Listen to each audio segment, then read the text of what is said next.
Що, друзі, починаємо працювати. Оці всі позначки на карті – це все нерухомість нашої родини Іваницьких.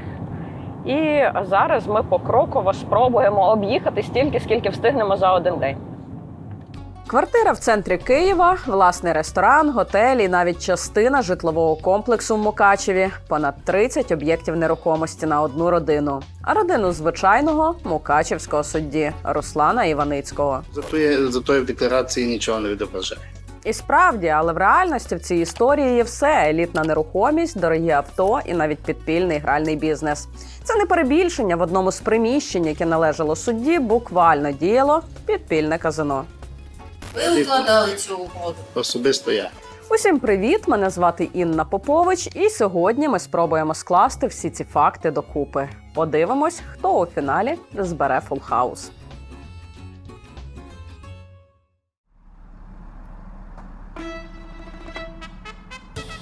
ЖК «Сігніче» у самому центрі Києва. Тут пропонують елітні апартаменти преміум-класу з терасами, власний спа-курорт у будинку, сад з фонтанами на даху. У листопаді 23-го року квартиру тут придбала мама судді, 73-річна пенсіонерка з Мукачева Ганна Іваницька. Площа 104 квадрати, і це лише перша карта у цій історії. Зараз квартира такої площі у цьому будинку коштує близько $600 тисяч, а в листопаді 23-го ціна за 1 квадратний метр у ЖК «Сігніче» складала майже $4 тисячі. Тож мінімальна вартість квартири, яку купила Ганна Іваницька, могла б бути щонайменше $400 тисяч або 14,5 мільйонів гривень. Але жінка купила цю квартиру майже вчетверо дешевше – за 3,5 мільйони гривень, менше $1000 за квадрат. Таких цін немає не те, що в ЖК «Сігніче», а навіть в хрущовках на Печерську. Це неможлива ціна. Тобто, якщо б ми навіть казали не про конкретне ЖК, а просто про вулицю.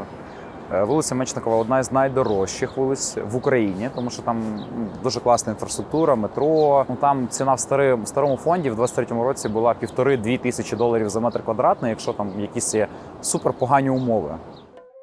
Все життя Ганна Іваницька прожила на Закарпатті. Її кар'єрний шлях почався ще у 70-х із робітничих професій. Практика на консервному заводі, комплектувальниця на Мукачів-Приладі, завідувачка складу сокового заводу.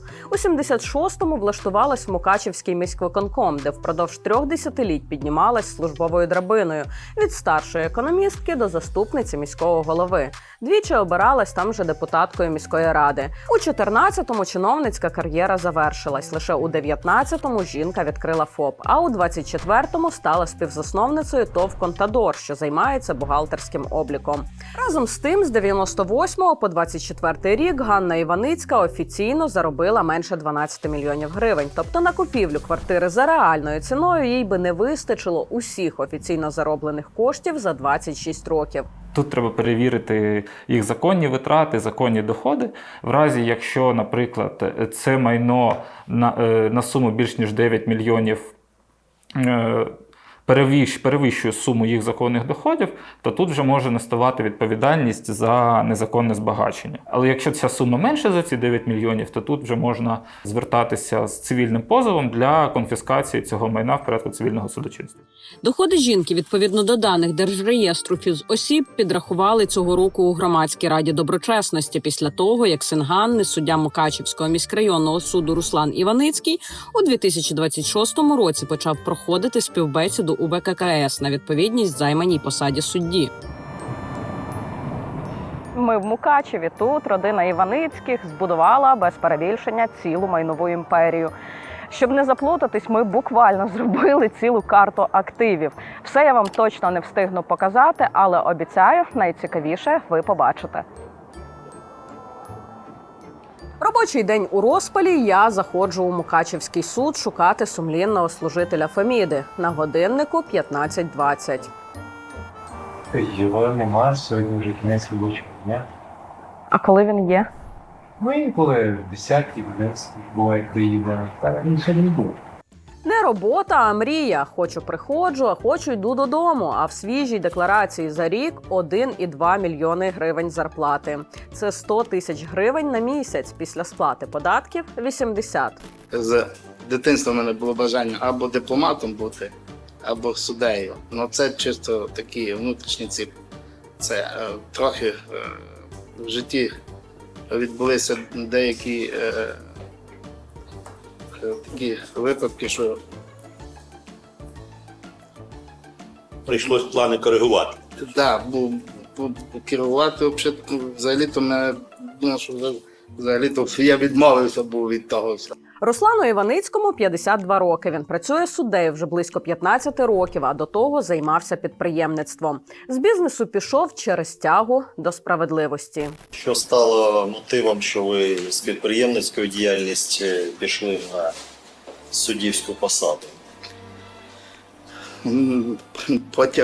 Потяг іменно до суддівська. До справедливості? До справедливості. Чи Так. до суддівської? Ні, іменно справедливості. У 2018 році Руслан Іваницький проходив співбесіду у Вищій кваліфікаційній комісії суддів. Під час цієї співбесіди з'ясувалося, що суддя був власником низки приміщень в Мукачеві.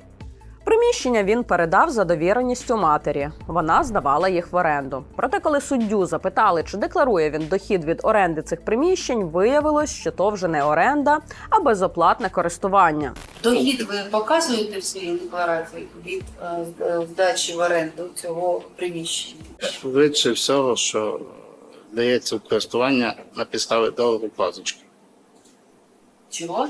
Позички. Зато в декларації нічого не відображає. Матері він передавав за довіреністю.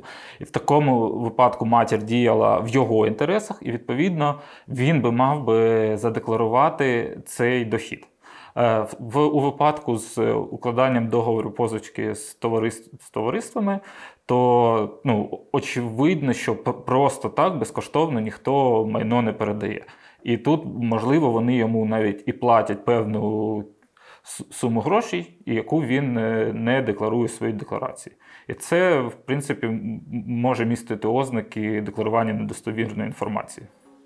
Інше приміщення, яке колись належало судді, фігурувало у кримінальному провадженні. І це друга карта в нашій історії. В ході проведених негласних слідчих дій було встановлено, що у підвальному приміщенні трьохповерхової будівлі, власником якої є особа 3, здійснюється надання послуг у сфері грального бізнесу на 8 гральних апаратах. Власником цього самого приміщення, де проходили обшуки і де тодішня міліція знайшла підпільні гральні апарати, виявився не хто інший, як Руслан Іваницький. І так він вже тоді був суддею. Це приміщення площею 15 квадратних метрів розташовувалось на вулиці Росвигівській. У 2014 році суддя подарував його матері. І зараз воно досі належить Ганні Іваницькій. А тоді, на момент обшуку у 2013 році, приміщенням Іваницького користувалась компанія «Сучасні платіжні системи», яка була на той момент пов'язана з Андрієм Матюхою, засновником групи компаній «Фавбет». За версією судді, приміщення, де потім міліція знайшла підпільне казино, він надав в користування безоплатно людям, яких не знав. Це, звісно, дуже дивний вид благодійності. Але ось як пояснював цю справу сам Іваницький. Здавали ви в оренду цьому товариству нежитлові приміщення? Теж договором позички. Стосовно тої підприємця, я взагалі-то мені вони невідомі Ви взагалі. укладали цю угоду? Особисто я. Юридична, вона створена з метою отримання прибутку і безкоштовно отримує приміщення. В чому логіка чи мотив?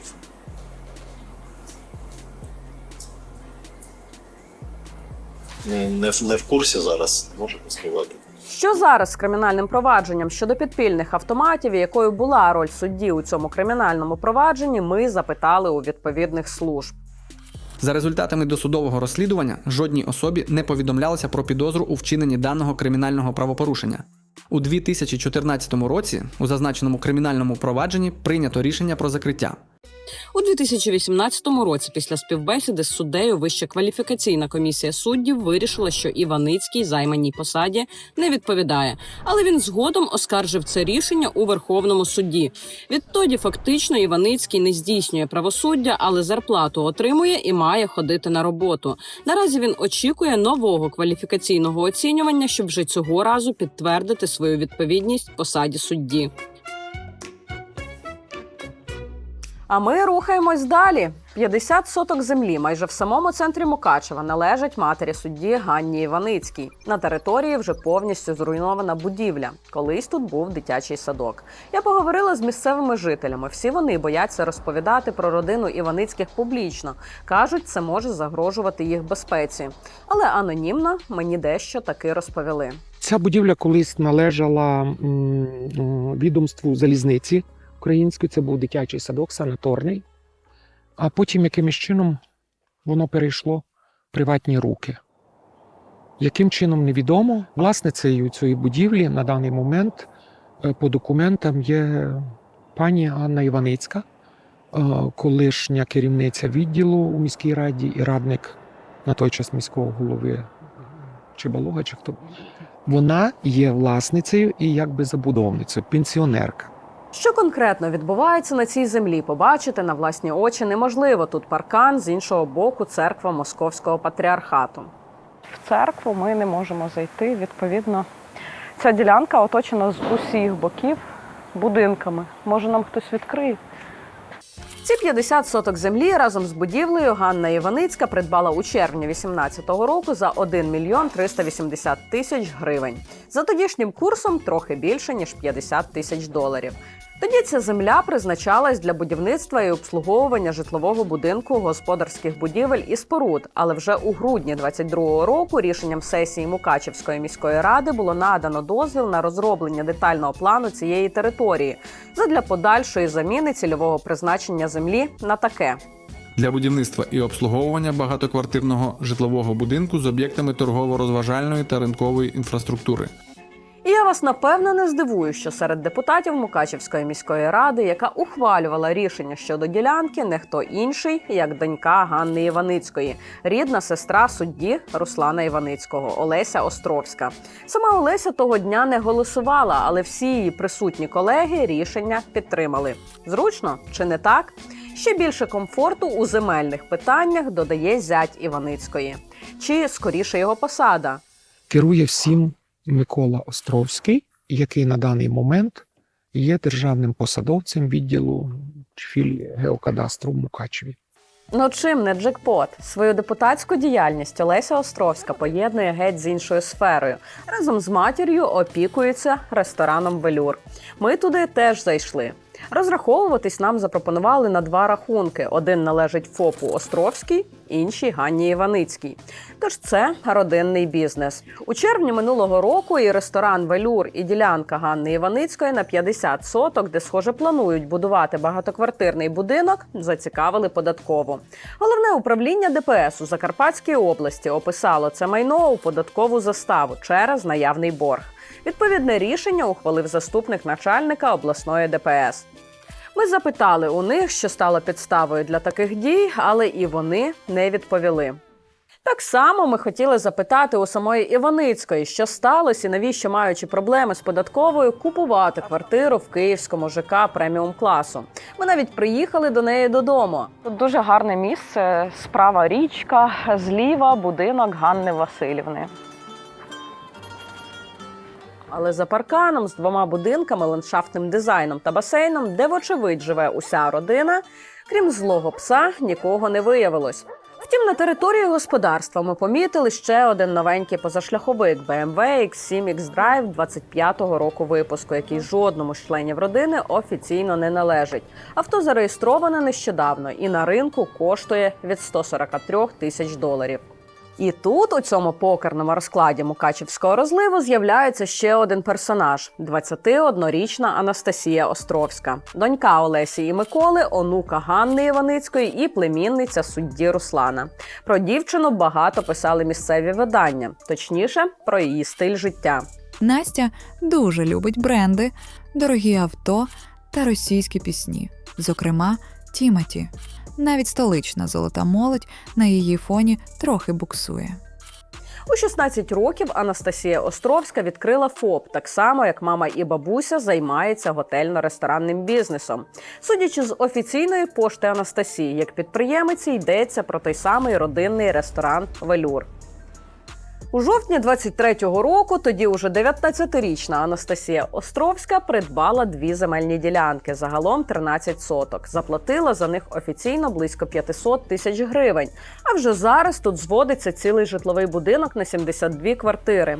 Боже, я зараз себе почуваю агентом нерухомості. Бачимо, один комплекс уже повністю готовий і, напевно, тут уже живуть люди. Втім, на значно більшій території розгорнулось будівництво групи житлових комплексів «Будапешт Дрім». У 24-му Анастасія Островська за договором суперфіцію свою ділянку у користування надала житлово-будівельному кооперативу «Мрія Закарпаття».